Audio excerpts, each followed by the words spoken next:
दोस्तों आपका स्वागत है आपके अपने YouTube चैनल SRC इंस्पायरिंग में।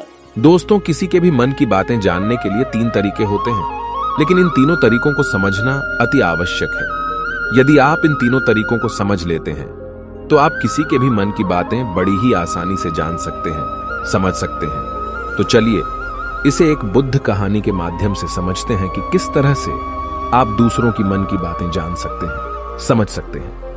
बहुत समय पहले की बात है, एक छोटा सा गांव था। उस गांव में 2 भाई रहा करते थे। बड़ा भाई अंधा था, जिस कारण वो हमेशा घर पर ही बैठा रहता था, और छोटा भाई खेती किया करता था। लेकिन खेतों में अधिक जानवर आने से पूरी फसलें नष्ट हो जाती थीं, जिस कारण छोटा भाई बहुत परेशान हो चुका था। तभी उसे एक तरकीब सूझी। एक दिन उसने सोचा, खेतों में से इन जानवर को भगाने के लिए क्यों ना मैं अपने बड़े भाई की मदद लूं। वैसे भी बड़े भैया अंधे हैं, अगर वह खेत में बैठे रहेंगे और जानवरों की आहट आने पर वो उन्हें जोर से चिल्लाकर भगा सकते हैं, जिससे हमारी फसलें बच सकती हैं। इसलिए उन्हें मैं खेत में बिठा देता हूं। ये सब सोच विचार करने के बाद उसने अपने खेत में ही एक छोटी सी झोपड़ी तैयार की और अपने अंधे भाई को उस खेत में बिठा दिया और उनसे कहा, भैया, यदि कोई जानवर की आहट आपको सुनाई दे तो आप जोर जोर से चिल्लाना। ये सुनकर वो जानवर यहां से भाग जाएंगे और हमारी फसलें नष्ट होने से बच जाएगी। बड़ा भाई अपने छोटे भाई की बात मान लेता है और वो उस दिन से खेत में ही रहना शुरू कर देता है। जब भी किसी जानवर की आहट उसे सुनाई देती तो वो तुरंत जोर जोर से चिल्लाना शुरू कर देता, जिससे वो जानवर उसके खेतों से भाग जाते। ऐसा करते करते कई दिन बीत चुके थे। तभी एक दिन उसके खेत में एक हिरण भागता हुआ आता है और वह खेत के बांध को तोड़कर वहां से भाग गया। लेकिन उसी हिरण का पीछा करते हुए एक राजा भी उस खेत में आ पहुंचा। तभी राजा की नजर उस अंधे भाई पर पड़ती है। राजा उस व्यक्ति से कहता है, देखो, मैं यहां पर एक जानवर का पीछा करते हुए आया हूं। क्या तुमने उस जानवर को यहां पर देखा है? इस पर वो व्यक्ति कहता है, हे राजन, मैं तो अंधा हूं, मैं भला किसी जानवर को कैसे देख सकता हूं। लेकिन मैं आपको इतना जरूर बता सकता हूं कि जो जानवर मेरे खेतों से होकर भागा है वो आपके लायक नहीं है। आप उसके पीछे अपना समय यूं ही व्यस्त कर रहे हैं। राजा उस अंधे व्यक्ति की बात सुनकर बड़ा अचरज में पड़ गया। वो ये सोचने लगा कि आखिर ये तो अंधा है, फिर इसे कैसे पता कि जिस हिरन को मैं तलाश रहा हूं वह हिरन मेरे लायक है ही नहीं। ये अंधा व्यक्ति मुझे कैसे बता सकता है? तभी राजा उस अंधे व्यक्ति से कहता है, कहीं तुम मुझसे झूठ तो नहीं कह रहे? एक तरफ तुम ये कहते हो कि तुम अंधे हो और दूसरी तरफ तुम ये भी कह रहे हो कि जो जानवर यहां से भागा है वो मेरे लायक नहीं है। इस पर वो अंधा व्यक्ति कहता है, हे राजन, जिसे आप एक हिरण समझ रहे हैं, असल में वो एक हिरण नहीं है बल्कि एक हिरणी है, और वो भी गर्भवती है। और जहां तक मुझे ज्ञान है, मैंने कभी किसी राजा को किसी गर्भवती हिरणी का शिकार करते हुए नहीं सुना है। और इसी कारण मैं आपसे ये कह रहा हूं कि वो हिरणी आपके लायक नहीं है। आप उसके पीछे अपना समय व्यर्थ ना करें। यह सुनकर राजा और भी अचरज में पड़ गया। वो ये सोचने लगा कि आखिर ये अंधा आदमी ये कैसे जान सकता है कि वो हिरणी है और गर्भवती है। राजा कुछ देर सोच विचार करने के बाद अपने सेनापति से कहता है, सेनापति जी, मुझे वो जानवर जिंदा चाहिए, क्योंकि मुझे यह पता करना है क्या वह हिरणी है और क्या वह गर्भवती है। क्योंकि यह अंधा आदमी बहुत विश्वास के साथ कह रहा है और मुझे इस बात की पुष्टि करनी है। यदि वह हिरणी हुई और गर्भवती हुई तो वह हमारे शिकार के लायक नहीं है, क्योंकि हम तो एक हिरण का पीछा कर रहे थे। इसलिए जाओ और पता करो कि क्या वो हिरणी है। सेनापति राजा से आज्ञा लेकर आगे की ओर बढ़ चलता है, और कुछ देर बाद जब वह वापस लौट कर आता है तो वह राजा को कहता है, हे राजन, इस अंधे आदमी ने जो भी बातें कही हैं वो बिल्कुल सही हैं। वो एक हिरणी ही है और वह गर्भवती भी है। यह सुनकर राजा आश्चर्यचकित रह गया। उसे समझ नहीं आ रहा था कि आखिर अंधा आदमी कैसे पता कर सकता है कि वह जानवर एक हिरणी है, और तो और वह गर्भवती है। भला एक अंधा आदमी यह कैसे देख सकता है, यह कैसे जान सकता है? आखिर इसे यह कैसे पता चला? ऐसे कई सारे प्रश्न अब राजा के मन में उमड़ने लगे। अब राजा ने यह ठान लिया था कि मुझे इस बात की तह तक पहुंचना ही है कि आखिर यह अंधा आदमी कैसे जानता है कि वह जानवर एक हिरणी है। यह सोचकर राजा उस अंधे आदमी के पास जाता है और उस अंधे आदमी से कहता है, देखो, मैं ये तो नहीं जानता कि तुम सचमुच अंधे हो या नहीं, लेकिन मैं तुमसे एक बात जानने आया हूं। क्या तुम मेरे प्रश्न का सही सही जवाब दोगे? इस पर अंधा व्यक्ति कहता है, हे राजन, आप जो कुछ पूछना चाहते हैं मुझसे पूछ सकते हैं, मैं आपको बिल्कुल सच सच जवाब दूंगा। इस पर राजा कहता है, देखो, एक तो तुम कहते हो कि तुम अंधे हो और दूसरी तरफ तुमने यह बता दिया कि जिस जानवर का पीछा मैं कर रहा हूं वह एक हिरणी है, और तो और वह गर्भवती भी है।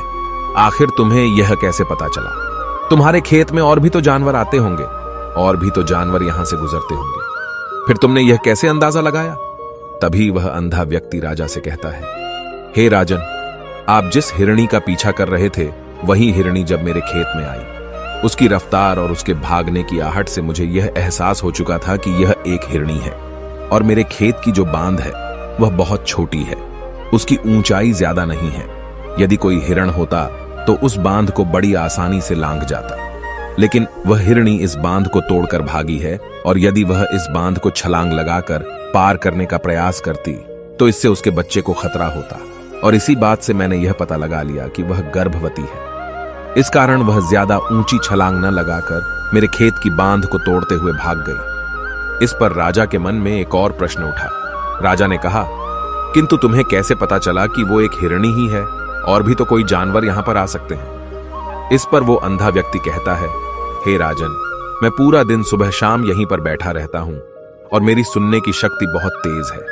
मैं ये बाफ जाता हूं कि कौन सा जानवर मेरे खेत में आया है, और उसी के आधार पर मैं जोर जोर से चिल्लाता हूं ताकि वो मेरे खेत से भाग जाए और मेरे खेत की फसलों को नष्ट ना कर पाए। राजा उस अंधे आदमी का यह जवाब सुनकर पूरी तरह से संतुष्ट हो चुका था। वो मन ही मन ये सोच रहा था कि आदमी भले ही अंधा हो, लेकिन ये तो बड़ा ज्ञानी मालूम पड़ता है। इस आदमी से कुछ ना कुछ तो काम निकलवाना ही चाहिए। ये विचार लिए हुए राजा वहां से वापस अपने महल की ओर लौट जाता है। राजमहल पहुंचते ही राजा उस अंधे व्यक्ति से कहता है, आप तो बड़े ज्ञानी व्यक्ति हैं, आपको किसी भी बात का पता बड़ी आसानी से चल जाता है। आज मैंने आपको यहां पर इसलिए बुलाया है क्योंकि मैं आपसे ये जानना चाहता हूं कि मेरी पत्नी पतिव्रता है या नहीं। इस पर वो अंधा व्यक्ति कहता है, हे राजन, ये कैसा प्रश्न हुआ? इस पर राजा कहता है, मैंने आपसे बिल्कुल उचित प्रश्न किया है, मुझे इस प्रश्न का उत्तर दीजिए। इस पर वो अंधा व्यक्ति कहता है, हे राजन, ये सारी बातें जाने दीजिए। आपकी शादी को इतने साल बीत चुके हैं, और अब आप ये बात क्यों जानना चाहते हैं? आपके मन में ऐसे प्रश्न क्यों उठ रहे हैं? इस पर राजा जिद करते हुए कहता है, देखिए, आपको मुझे इस प्रश्न का उत्तर तो देना ही होगा। यदि आप मुझे इस प्रश्न का उत्तर नहीं देंगे तो मैं आपको मृत्युदंड दे दूंगा। राजा के मुख से यह बात सुनकर वो अंधा व्यक्ति कहता है, हे राजन, यदि आप इस प्रश्न का उत्तर चाहते हैं तो उसके लिए आपको मेरा एक काम करना होगा। राजा कहता है, बोलो, मुझे क्या काम करना होगा? इस पर व्यक्ति कहता है, इसके लिए आपकी पत्नी को मेरे साथ कमरे में अकेले छोड़ना होगा। उस अंधे व्यक्ति की यह बात सुनकर राजा पहले तो क्रोधित हो जाता है, लेकिन फिर कुछ सोच विचार करने के बाद वह उस व्यक्ति की बात मान लेता है और अपने सेनापति को आदेश देता है, सेनापति जी, इस व्यक्ति को और मेरी पत्नी को एक कमरे में कुछ देर के लिए अकेला छोड़ दे। सेनापति बिल्कुल वैसा ही करता है। अब राजा की पत्नी और अंधा आदमी एक कमरे में बंद हो चुके होते हैं। तभी वो अंधा आदमी राजा की पत्नी से कहता है, मुझे आपको छूना है। इस बात पर रानी अत्यधिक क्रोधित हो जाती है और उस अंधे आदमी को वो पकड़ पकड़ कर पीटने लगती है, कभी हाथों से तो कभी लातों से तो कभी पटक पटक कर। इस तरह से उन्होंने उस अंधे आदमी की खूब पिटाई की। उसके बाद किसी तरह से वह अंधा आदमी अपनी जान बचाकर वहां से भाग निकलता है और वह राजा के पास पहुंचता है और वह राजा से कहता है, हे राजन, आपकी पत्नी पतिव्रता नहीं है। यह बात सुनकर राजा अत्यधिक क्रोधित हो उठता है और राजा अपनी तलवार निकालकर सीधा अपनी पत्नी की ओर जाता है और क्रोधित होकर वह अपनी रानी से कहता है, रानी जी, आज मैं जो भी सवाल आपसे करने वाला हूं उसका मुझे सच सच जवाब दीजिएगा, और यदि आपने एक शब्द भी झूठ कहा तो मैं आपका अभी के अभी सर धड़ से अलग कर दूंगा। तभी आगे वह राजा कहता है, मुझे बताइए, क्या आप पतिव्रता हैं या नहीं? इस पर रानी कहती है, हे राजन, आप भले ही मुझे जान से मरवा दीजिए, लेकिन मैं पतिव्रता नहीं हूं। राजा यह बात सुनकर बहुत खुश हुआ, क्योंकि उस अंधे आदमी ने जो भी कहा था वह बिल्कुल सच था। यह बात सुनकर तुरंत ही राजा उस आदमी के पास पहुंचता है और आकर उस अंधे आदमी से कहता है, तुम्हें कैसे पता चला कि मेरी पत्नी पतिव्रता नहीं है? इस पर वह अंधा आदमी कहता है, हे राजन, बड़ी सीधी सी बात है, मैंने तो आपकी पत्नी से बस इतना ही कहा था कि मुझे आपको छूना है, और इस बात पर वह इतना क्रोधित हो उठी कि उन्होंने गुस्से में आकर मुझे लात घूंसों से पीटना शुरू कर दिया। और भला कोई औरत किसी और मर्द को कैसे छू सकती है, लेकिन उन्होंने न आव देखा न ताव, बस लात घूंसे मुझ पर बरसाने शुरू कर दिए। वह भी तो एक छूना ही हुआ, और एक पतिव्रता नारी कभी भी पराये मर्द को नहीं छूती। जब मैंने उसे छूने के लिए कहा था तो वह उस वक्त मुझे मना कर सकती थी, लेकिन उन्होंने तो मुझे पीटना शुरू कर दिया और देखते ही देखते उन्होंने मेरे पूरे शरीर को छू लिया। अब आप ही बताइए, ऐसी स्त्री भला पतिव्रता कैसे हो सकती है? इस पर राजा कहता है, तुम तो बड़े ज्ञानी मालूम पड़ते हो। अच्छा ठीक है, चलो तुम मेरे एक प्रश्न का और जवाब दो। यदि तुमने मुझे इस प्रश्न का सही जवाब दे दिया तो मैं तुम्हें यहां से जाने दूंगा। आगे राजा उस अंधे आदमी से कहता है कि तुम मुझे यह बताओ, क्या मैं सच में अपने पिताजी का ही बेटा हूं या फिर किसी और का? इस पर वह अंधा भी कहता है, हे राजन, इस बात से आपका क्या लेना देना? आप किसी की भी औलाद हो, आखिर आप हैं तो इस राज्य के राजा, इसलिए इस प्रश्न को जाने दीजिए। लेकिन राजा कहता है, नहीं, मुझे इस प्रश्न का सही जवाब चाहिए, अन्यथा यह प्रश्न मुझे हमेशा परेशान करता रहेगा। इसलिए मैं इसका सही जवाब जानना चाहता हूं। यदि तुम इसका सही जवाब दे देते हो तो तुम यहां से जा सकते हो, मैं तुम्हें नहीं रोकूंगा। इस पर वह अंधा आदमी कहता है, हे राजन, इसके लिए तो मुझे आपके मां के पास भी जाने की कोई आवश्यकता नहीं है। मैं आपको अभी यह बता सकता हूं कि आप किसकी औलाद हैं, लेकिन उससे पहले मैं चाहता हूं कि आप मुझसे एक वादा करें कि आप मुझ पर क्रोध नहीं करेंगे। राजन ने कहा, मैं तुमसे वादा करता हूं, मैं तुम पर क्रोध नहीं करूंगा। इसके बाद वह अंधा आदमी राजा से कहता है, हे राजन, आप है तो अपने ही पिता के पुत्र, लेकिन आप पर एक कंजूस सेठ की छाया पड़ी हुई है। यह सुन राजा बहुत क्रोधित हो उठा और वह तुरंत तलवार निकालकर अपनी मां के पास जा पहुंचा। वह वहां पर पहुंचने के बाद अपनी मां से कहता है, मां, मुझे सच बताइए, क्या मैं अपने ही पिता का पुत्र हूं या नहीं? यदि आपने मुझे सही नहीं बताया तो वह यहीं पर अपने प्राण त्याग दूंगा। मुझे बताओ क्या सच है? इस पर उस राजा की मां कहती है, बेटा, तू है तो अपने ही पिता का पुत्र, लेकिन तुम्हारे ऊपर एक कंजूस सेठ की छाया पड़ी हुई है। जब मैं एक बार नहाने के बाद अपना मुंह आईने में देख रही थी, तभी उस कांच के पीछे मुझे एक कंजूस सेठ नजर आता है और उसी की छाया तुम पर पड़ चुकी है। यह सुन राजा बहुत खुश हो जाता है और वह तुरंत दौड़ा वापस उस अंधे आदमी के पास पहुंचता है और उस अंधे आदमी से कहता है, तुम्हें यह कैसे पता चला कि मुझ पर एक कंजूस सेठ की छाया पड़ी हुई है? इस पर वह आदमी कहता है, हे राजन, आपने मुझसे कई सारे सवाल पूछे जिनका जवाब मैंने आपको सही दिया है। यदि कोई और राजा होता तो मुझे इसके बदले में ढेरों सारे इनाम मिल चुके होते, लेकिन अब तक आपने एक फूटी कौड़ी तक नहीं दी है। इस बात से ही मैंने अंदाजा लगा लिया था कि आप बहुत कंजूस हो। यह बात सुनकर राजा जोर से हंसने लगा और कहता है कि आप जो भी मांगेंगे वह मैं आपको अवश्य दूंगा, लेकिन मुझे यह बताओ कि तुम्हें कैसे पता चल जाता है कि कौन सी बात सही है और कौन सी गलत? तुम किसी भी बात का इतना सटीक और सही जवाब कैसे दे पाते हो? इस पर वह अंधा आदमी कहता है, हे राजन, मैं तो वैसे ही अंधा हूं। यदि मेरी आंखें होती तो मैं किसी की भी मन की बातें बड़ी सरलता से जान लेता। मन की एक भाषा होती है और यह भाषा मनुष्य के शरीर के व्यवहार के रूप में देखी जा सकती है। उसकी आंखों से, उसके होठों से, उसके काम करने के तरीके से, उसकी क्रियाओं से पता किया जा सकता है कि उसके मन में क्या चल रहा है। उसके आधार पर हम किसी के भी मन की बातें जान सकते हैं, लेकिन मैं तो अंधा हूं, मैं देख नहीं सकता, इसलिए मैं क्रियाओं से देखता हूं। यदि मुझे कोई बात जाननी हो तो अगले आदमी को कुछ काम देना पड़ता है, जिस पर वह व्यक्ति किस प्रकार काम करता है, किस तरीके से इस काम को करता है, उसके आधार पर ही मैं यह पता कर पाता हूं कि उसके मन में क्या चल रहा है। तभी वह राजा कहता है, तो क्या इसका अर्थ यह हुआ कि मैं भी किसी के मन की बातें जान सकता हूं?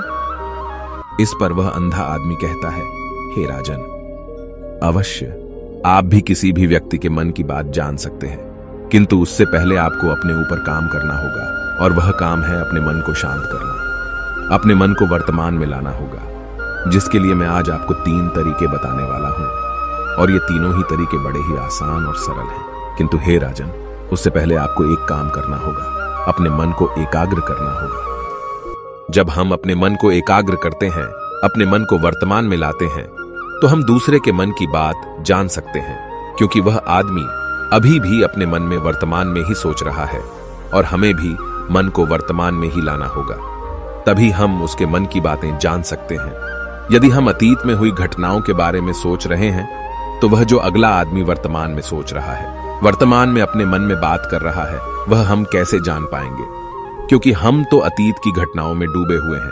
इसलिए किसी के भी मन की बात जानने के लिए सबसे पहले हमें हमारे मन को एकाग्र करना होगा, उसे वर्तमान में लाना होगा।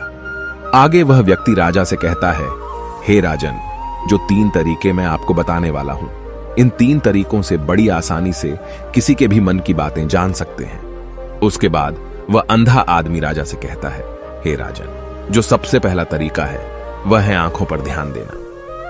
किसी व्यक्ति से बात करते वक्त उसकी आंखों में देखना, उसकी आंखों पर ध्यान देना जो सबसे ज्यादा जरूरी है, क्योंकि आंखें बोलती नहीं पर बहुत कुछ कह जाती हैं। यदि हम किसी व्यक्ति की आंखों के इशारों को समझना सीख जाएं, हम यह जान पाएंगे कि व्यक्ति के दिमाग में क्या चल रहा है, वह क्या सोच रहा है और अभी वह क्या करने वाला है। मेरे पास आंखें नहीं हैं, लेकिन मैंने अपने गुरु से यह विद्या सीखी है, क्योंकि बहुत सालों पहले मेरे पास आंखें थीं और मैं उस वक्त लोगों के मन की बातें केवल उनकी आंखों से ही जान लेता था।